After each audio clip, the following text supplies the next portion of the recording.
ንሓንቲ ካልኢት ሕሰብዎ ንጉስ ሄንሪ ሻምናይ እዚ ናይ እንግሊዝ መራሕ ዝነበረ ስለምንታይ እዩ 6 ግዜ ተመርዒ መልሱ ሓደ እዩ ወዲ ወራሲ ዙፋን ጥራይ ንምውላድ ሄንሪ ሻምናይ ዝገበሮ ነገር ናይቲ ንዘመናት ደቂ ሰባት ጾታ ውላዶም ንምቁፅጻር ዘካየድዎ ዓብይ ውግእ መርኣያ እዩ እዚ ንጉስ እዚ ወዲ ንምርካብ ክብል ሃይማኖቱ ሃገሩ ቀይሩ ንመጻምርቱ አሳጊጉ ክልተ አንስቱ እውን ክስየፋ ገይሩ እቲ ዝገርም ነገር እዚ ኩሉ ዝገበሮ ወዲ ዝበሃል ሹመት ንምርካብ እዩ ነይሩ ንሱ ነተን አንስቱ ክወቅስን ክቀትልን ክፈትሕን ከሎ ግን ሓደ ዓብይ ሓቂ ይስሕት ነይሩ ሄንሪ ጥራይ አይነበረን ጥንታውያን ግብፃውያን እውን ሓንቲ ነፍሰ ጹር ኣብ ልዕሊ ክልተ ዓይነት እኽሊ ስገምን ስርናይን ሽንቲ ንኽትሸይን ይገብሩ ነይሮም ስገምን ተወቂሉ ወዲ ስርናይን ተወቂሉ ድማ ጓል ይኸውን ብምባል ይኣምኑ ነይሮም እዚ ፈተነ እዚ ሎሚ ክንሪኦ ከለና ዘይሳይነሳዊ ይመስል ይኸውን ግን ደቂ ሰባት ነቲ ሚስጥር እዚ ንምፍታሕ ዘለዎም ሃንቀውታ መርኣያ እዩ ኣብ ቻይና እውን ጀንደር ካላንደር ንዘመናት ሰባት ከምኡ ጸኒሖም እዮም ግን እቲ ዘሕዝን ሓቂ እዚ ኩሉ ዓብይ ጻዕሪ እዚ ኩሉ መስዋዕቲ ኣብ መወዳእታ መብዛሕትኡ ግዜ ብፍሽለት እዩ ዝዛዘም ነይሩ ስለምንታይ ምክንያቱ ኩላቶም ነቲ መፍትሒ ኣብቲ ጌጋ ቦታ እዮም ዝደልዩ ነይሮም ጾታ ውላድ ብምትላም ወይ ከዓ ጀንደር ሴሌክሽን ካብ ባህላዊ ወረታት ወፂኡ ናብ ሳይንሳዊ መድረኽ ተሰጋገረሉ ሚስጥር ሎሚ ክንገልጾ ኢና እታ መወዳእታ ተኸታተሉኒ ምክንያቱ እቲ ንዘመናት ተዓጽዩ ጸንሐ ማዕጾ ሎሚ ክንከፍቶ ኢና ማለት እዩ ወይ ከዓ ክንረኽቦ ኢና እምበር ህይወት ብሓደ ዓብይ ማራቶን ይጅምር ግን እዚ ጉያ እዚ ከምቲ ንሕና ኣብ ሜዳ ንሪኦ ተራ ውድድር ኣይኮነን እዛ መንጎ ክልተ ዝተፈላለየ ሰራዊት ዝካየድ ናይ ሞትን ሕይወትን ውግእ እዩ እዞም ኤክስ ዋይን ክሮሞዞም ተባሂሎም ጽውዑ ዘርኢ ነፍሲ ወከፎም ፉሊ ስትራቴጂን ባህሪን ኣለዎም ሰራዊት ዋይ ወይ ከዓ ወዲ ዝፈጥሩ ኣብ ንርኢ እቲ F60 ነፋሪት ውግእ ኢልና እውን ክንጽውዖም ንኽእል ማለት እዩ እዚኦም ከም F60 ፈጣናት እዮም ሳይንስ ከም ዘረጋግጾ እዚ ዲኤንኤ ዝስከም ርእሶም ካብቶም ጓል ዝፈጥሩ ብ3% ዝነኣሰ እዩ እዚ ንእሽተይ ፍልሊ ክብደት ኣብቲ ማይክሮስኮፒክ ዓለም ዓብይ ናይ ፍጥነት ብልጫ ይህቦም ልክዕ ከም ሓደ ፎኩስ መኪና ሕሰብዎ ግን ሓደ ዓብይ ድኽመት ኣለዎም ኣዝዩ ተኣፋፍ እዩ እዚ ንኡስ ኣካላቶም ዝያዳ ተጻዋርነት ንኽህልዎ ዕድል ኣይህቦም ኣብቲ ኣልካላይን ወይ ከዓ ዘይኣሲዳዊ ከባቢ ማለት እቲ ጽርግያ ልሙድን ጽሩይን ምስ ዝኸውን ከም ኣንበሳ ይጎዩ ኣብቲ ኣሲዲክ ወይ ከዓ ኣሲዳዊ ከም እቲ ኣሲድ ንቆርበቶም ከም ዝቁጣዕ ሓዊ ኮይኑ ስለ ዘቃጽሎም ግን ኣብቲ ኣሲዲክ ብዙሕ ግዜ ኣይጎይን ወይ ከዓ ኣብ መንጎ ይሞቱ ማለት እዩ ናብ ሰራዊት ኤክስ ወይ ከዓ ጓል ዝፈጥሩ ኣብ ንርኢ ድማ እዚኦም እቲ T9 ታንኪ ክንብሎም ንኽእል እዚኦም ድማ ከም ታንክታት እዮም ርእሶም ዝያዳ ዝኸበደ ስለ ዝኾነ ፍጥነቶም ትሑት እዩ ግን ድማ ኣዝዩ ሓያላትን ተጻወርትን እዮም እቲ ተወሳኺ ክብደት ዲኤንኤ ዝያዳ ሓይሊ ይህቦም ኣብቲ ኣሲዲክ ወይ ከዓ ጭቃን ዕንቅፋትን ዘለዎ ጽርግያ እውን ኣይፈርሑን እቶም ወዲ ዝፈጥሩ ቀልጢፎም ክሞቱ ከለዉ እዚኦም ግን ብትዕግስቲ ክሳብ 5 መዓልቲ ተዓቂቦም ክጸንሑ ይኽእሉ እዮም እዚ ማለት ውድድሩ ናይ ፍጥነት ጥራይ ዘይኮነስ ናይ ሰርቫይቫል ፊትነስ ወይ ከዓ ናይ ተጻዋርነት ውግእን እዩ ሕሰብዎ እሞ ማህፀን ጓል ኣንስተይቲ ብባህሪኡ ኣሲዳዊ እዩ ዝተፈጥራዊ መከላኸሊ ንደገ ዝመፁ ባክተሪያታት ንምጥፋእ ዝተዳለወ እዩ ግን እዚ ከባቢ እዚ ንሰራዊት ዋይ ወይ ነቶም ወዲ ዝፈጥሩ ዘርኢ ከም ሓደ ናይ ሞት ቃላ እዩ እሞ ከመይ ጌርና ኢና ነዚ ዕድል እዚ ክንቅይሮ ንኽእል ስለምንታይ እዮም ገለ ሰባት ብዘይ ጻዕሪ ወዲ ዝወልዱ እቲ ሚስጥር ኣብ ሓደ ሚስጥራዊ መስኮት እዩ ተሓቢኡ ዘሎ ንሱ ድማ ግዜ እዩ ኣብ 1960ታት ዶክተር ላንድሪም ሼትለስ ጾታ ውላድ ብምትላም ንምውሳን እቲ ዝዓበየ ቁልፊ ግዜ ምዃኑ ብሳይንሳዊ መርትዖ ኣረጋጊጹ እዩ እዚ ዶክተር እዚ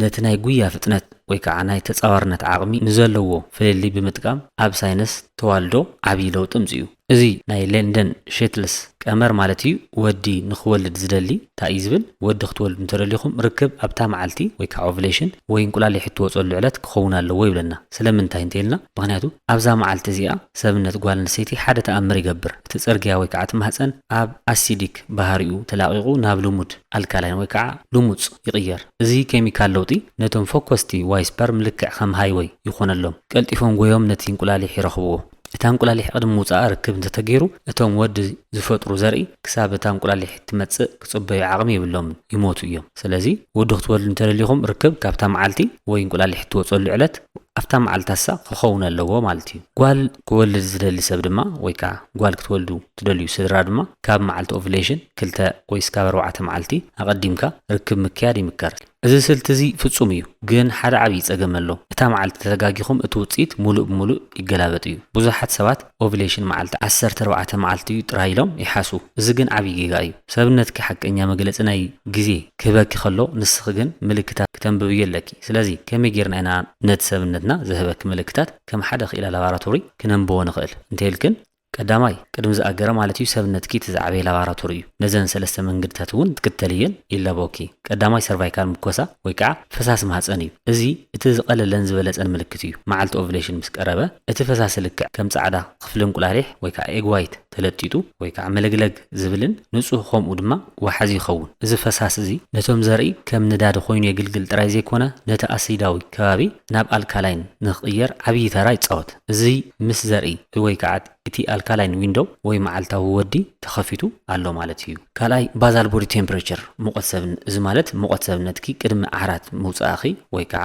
በብመዓልቱ ክትዕቅንዮ ከለኺ እታ እንቁላሊሕ ትወፀሉ ግዜ ሙቐት ሰብነትኪ ብንእሽተይ ብ0.5 እስካብ 1 ዲግሪ ክብል ይኽእል ወይ ከዓ ክውስኽ ይኽእል እዩ እዚ ካብታ እዚ ንሆርሞናዊ ለውጢ ዘንፀባርቕ ኮይኑ እታ እንቁላሊሕ ወፂኣ ከም ዘላ መረጋገፂ እዩ ማለት እዩ ሳልሳይ ከዓ ኦቭሌሽን ኪት ምጥቃም ልክዕ ከም ናይ ጥንሲ ምርመራ ብሽንቲ ዝግበር ኮይኑ ነቲ ኤልኤች ወይ ከዓ ሉቲናይዚንግ ሆርሞን ሰርጅ ዝበሃል ሆርሞን ይዕቅብ እዚ ምርመራ ፖዚቲቭ ምስ መፀ ኣብ ውሽጢ 24 እስካብ 48 ሰዓታት እንቁላሊሕ ክትወፅእ ምዃና ይሕብረኪ እዚ ማለት ንወዲ ንምውላድ ዝበለፀ ሰዓታት እዩ ማለት እዩ እዚ ብደንብ ንምፍላጥ ድማ ብዙሕ ቪድዮታት እውን ሰሪሕ ኣለኹ ኣብቲ ናይ ኣቤልስ ፋሚሊ ስለ ኦቭሌሽን ስለ ከመይ እዩ ዝፍጠር እንቁላሊሕ ጓል ኣንስተይቲ ብዙሕ ቪድዮታት ሰሪሕ ስለ ዘለኹ ንሱ ክትሪኣ እውን ይላበወክን እምበር ሕጂ ኩሉ ሳይንሳዊ መሳርሕታት ኣብ ኢድኩም ኣሎ ግን ሓደ ነገር ክሓተኩም ንዘመናት ስለምንታይ እየን ደቂ ኣንስትዮ ጥራይ ክውቀሳ ፀኒሐን እቲ ናይ መወዳእታ ሓቂ ክንገልጾ ኢና ማለት እቲ ጾታ ዝውስን ዋና ኢንጂነር መን እዩ ጓል ድያስ ወዲ ተባዕታይ ሕጂ ናብቲ ዝዓበየ ሚስጥር ንምፃእ ንሰብነትና ከም ሓደ ዓብዪ ህንፃ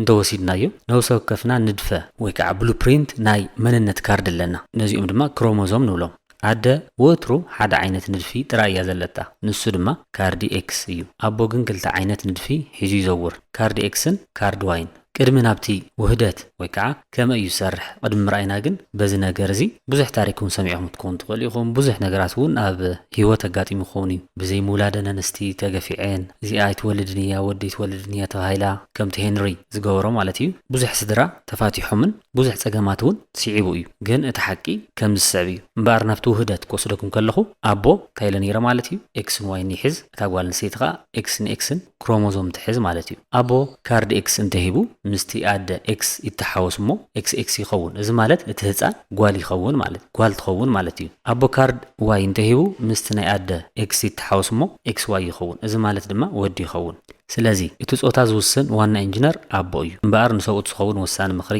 እቲ ወዲ ዝፍጠር ካርድ ወይ ከዓ ዋይ ስፐርም ኣዝዩ ተኣፋፍ እዩ ሽጋራ ምትካኽ ምብዛሕ ኣልኮልን ኣብ ሰብነትና ኬሚካላዊ ፀቕጢ ወይ ከዓ ኦክሲዴቲቭ ስትረስ ስለ ዝፈጥር ነዞም ተሃዋስያን ወይ ወዲ ፈጠርቲ ዘርኢ ኣዳኺሙ ቀልጢፉ ንክሞቱ ይገብሮም ካልእ ዓብዪ ፀላእ ድማ ሙቐት እዩ ተፈጥራዊ ንዘርኢ ዘፍሪ ሰብነትና ቴስቲክል ካብ ሰብነት ወፃኢ ዝገብሮ ምክንያት ካብታ ውሽጢ ሰብነት ሙቐት ካብ 2 እስካብ 3 ዲግሪ ዝሑል ከባቢ ንኽረክብ እዩ ነዊሕ ሰዓታት ላፕቶፕ ኣብ ሰለፍ ብምግባር ክትሰርሕ ከለኻ እቲ ካብ ባተርን ፕሮሰሰርን ዝወፅእ ሙቐት ነዞም ሙቐት ዘይፃወሩ ወይ ፈጠርቲ ዋይ ስፐርም በቐሊሉ ይቐትሎም እዩ እዚ ሙቐት እዚ ንመንደቕ እቲ ዘርኢ ስለ ዝሰባብሮ ወዲ ንምውላድ ዕድልኩም ብዓብዩ ይጎሎ ስለዚ ወዲ ክትወልዱ ትምኒት እንተልይኩም ላፕቶፕኩም ወትሩ ኣብ ጣውላ ቁምጡ ከምኡ እውን ሙቐት ብዝተኻእለኩም መጠን ክተወግዱ ፈትኑ ማለት እዩ እምበኣር ተኸታተልተይ ጾታ ውላድ ካብ ኣቦ ዝመፅእ ኮይኑ ንሕና ግን ብሳይንሳዊ ታይሚንግ ተኽእሎታትን ክብ ክነብሎ ንኽእል ኢና ጾታ ውላድ ብሳይንስ ንምምራፅ ዝግበር ፃዕሪ ንህላወ ወይ ንጥፍኣት ትውልዲ ዘይኮነስ ንምሕያልን ንምዕባልን ስድራ ቤት ክኸውን ኣለዎ